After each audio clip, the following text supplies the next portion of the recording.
Buenos días, mi nombre es Carlos Vitola, estudiante de Ingeniería Civil de la asignatura Física y Mecánica de Suelos. El día de hoy vamos a hacer una clasificación de una muestra de suelo según la USCS. Entonces, para empezar, partimos de unos datos que nos dan, que son los datos del suelo, los cuales fueron usados para el análisis de tamaño de grano. También tenemos datos de los resultados del tamizado en una gráfica, una tabla, resultados del límite plástico y resultados del límite líquido. Entonces, empezamos por completar los datos como acá, que digamos que tenemos la masa del suelo seco, pero fue pesada con un recipiente. Entonces, para eso debemos quitarle la masa del recipiente para obtener la masa del suelo seco total, que es la cantidad de suelo de nuestra muestra. Entonces, posteriormente a eso, digamos que esta masa o esta muestra es pasada por un proceso de lavado y de secado. Luego de ese proceso y lavado de secado, obtenemos la masa de suelo seco tamizado. Esa lo obtenemos por todos los gramos o la masa que se fue quedando en cada tamiz. ¿Por qué se pierde? Porque obviamente por la alcantarilla o por la rejilla luego de lavarlo se van, digamos, los granos más finos. Entonces, luego de eso, con estos datos de acá partimos para calcular el porcentaje retenido individual, el cual digamos que es el porcentaje que se obtiene o que se retuvo en cada tamiz. Luego calculamos el porcentaje que pasa, que es el porcentaje que, como su nombre lo indica, pasa por cada tamiz. Entonces, el porcentaje individual lo calculamos como la masa que se obtuvo o quedó en ese tamiz sobre la masa de suelo seco total. Así hacemos con todos. Y el porcentaje que pasa se calcula como el porcentaje que pasó por el tamiz anterior menos el porcentaje retenido en dicho tamiz. Eso nos da el valor que pasa por dicho tamiz. Entonces, luego de eso tenemos que calcular el porcentaje de finos y de gruesos que hay en dicho suelo. Para eso, digamos que nos vamos acá al porcentaje pasa del tamiz 200, el cual nos va a indicar que si la muestra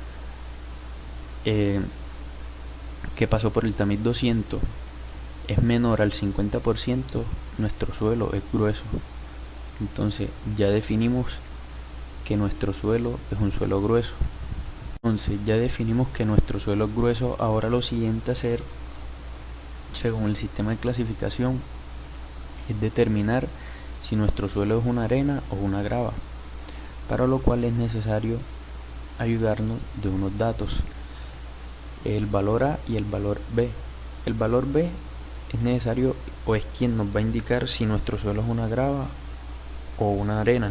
Entonces, primero que todo calculamos el valor A, que es el porcentaje que pasa por el tamiz número 4 por 2.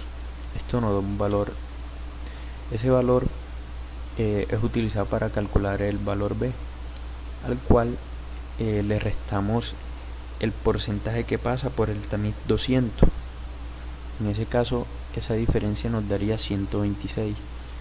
Con este valor lo analizamos y miramos si es mayor que 100, decimos que es una arena. Si es menor que 100, es una grava. En este caso es mayor que 100, por lo cual determinamos que es una arena. Como ya determinamos que es una arena, lo siguiente a hacer es determinar el porcentaje que pasa por el tamiz 200. ¿Por qué?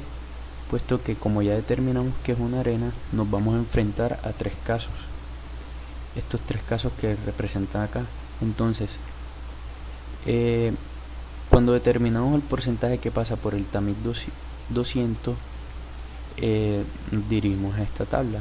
Esta tabla nos indica que debemos enfrentarnos al caso de límites de doble símbolo. Entonces, para eso debemos hacer dos cosas: hacer un proceso granulométrico y otro plástico.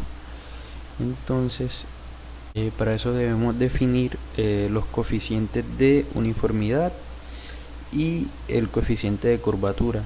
Entonces, para hallar o definir esos coeficientes es necesario que grafiquemos esta gráfica que encontramos acá, la cual nos va a indicar por cuál diámetro pasa cierto porcentaje de la muestra. Entonces, esta gráfica, en el eje X vamos a encontrar el diámetro en milímetros, y acá en el eje Y vamos a encontrar el porcentaje que pasa. Entonces, esta tabla nos va a servir de ayuda para determinar el D60, el D30 y el D10, que es el diámetro por el cual pasa el 60% de la muestra, el 30% de la muestra y el 10% de la muestra. Entonces, para eso nos vamos acá, la cual ya yo había hecho posteriormente, y defino que en el 60% de la muestra pasa por un diámetro de 2,8. De igual manera lo hago con el 30%, que lo definí con 0.4 milímetros, y el 10%, el cual definí como 0.09. Luego de haber hecho esto, nos podemos dirigir a la fórmula de dichos coeficientes, la cual podemos observar que el coeficiente de uniformidad lo calculamos como el de 60 sobre el de 10, el cual nos da un valor de 31,11, y el coeficiente de curvatura lo calculamos como el de 30 al cuadrado sobre el de 10 por el de 60. Entonces, luego que hacemos eso, nos vamos acá a nuestra guía, la cual nos dice que para que esté bien gradado, el coeficiente de uniformidad debe ser mayor a 6 y debe encontrarse el coeficiente de curvatura entre 1 y 3. Entonces podemos observar que el coeficiente de uniformidad es mayor a 6, pero el coeficiente de curvatura no se encuentra dentro de este rango, por lo cual definimos que no es bien gradado, sino mal gradado. Acá lo definimos, un suelo mal gradado, y posteriormente a eso debemos definir si es una arcilla o un limo.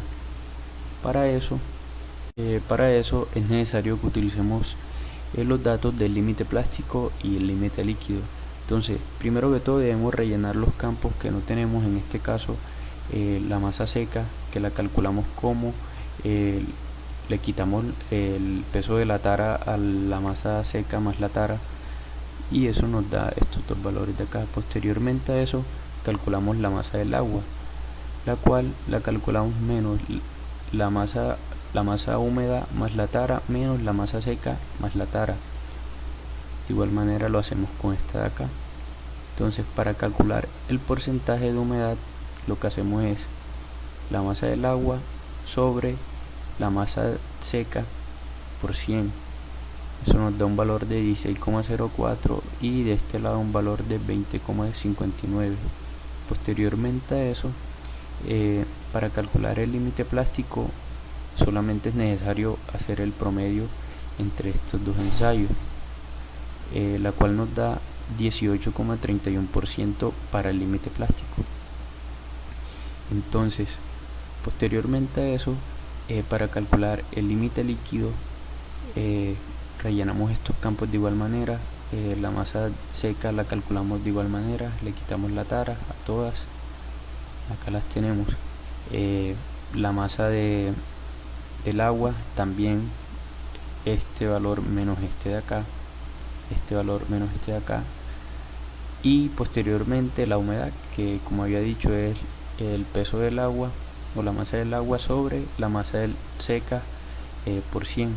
Acá obtenemos, acá pasa algo, y es que para estos valores, para hallar el límite líquido, no se puede hacer un promedio, sino que toca hacer una gráfica de los golpes versus la humedad, pero con una característica, y es que en las abscisas de las X o acá en el número de los golpes va a funcionar bajo una recta semilogarítmica, la cual ya habíamos graficado posteriormente, y el límite líquido dice que lo calculamos con el porcentaje de humedad que se encuentra a los 25 golpes. Entonces aquí podemos observar que 10 golpes, 20 golpes, y aquí a los 25 golpes podemos decir que hay una humedad del 21%. Entonces ya definimos el límite líquido y el límite plástico. Para eso, luego de haber calculado el límite plástico y límite líquido, lo que hacemos es hallar el IP real y el IP teórico. El IP real lo calculamos como el límite líquido menos el límite plástico, ¿cierto? Esto nos da un valor de 2,69, y el límite teórico lo calculamos como 0,73 por la diferencia de el límite líquido menos 20. Eso nos da estos dos valores. Luego de haber calculado esos dos valores, lo que debemos hacer es hacer un análisis en esta gráfica, la cual esta línea recta, que es la línea A, representa la inclinación de la recta de esta ecuación. Entonces digamos que si nuestro valor, que es 0,73, se encuentra acá, digamos que es muy pequeño, entonces se encuentra aquí en esta parte, ese sería nuestro IP teórico, ¿cierto? Entonces nuestro IP real, como es mayor, se encontraría por la parte superior, o sea, se encontraría más arriba, por lo cual decimos que nuestro suelo es una arcilla. Luego de haber definido eso, ya podemos hacer la clasificación general del suelo, que como podemos ver acá, habíamos definido eso, habíamos hecho este proceso de acá, y como nos encontramos en nuestro caso de doble símbolo, definimos que es SP-SC. Entonces eso nos traduce que nuestro suelo es una arena arcillosa malgradada. Eso fue todo el proceso. Muchísimas gracias.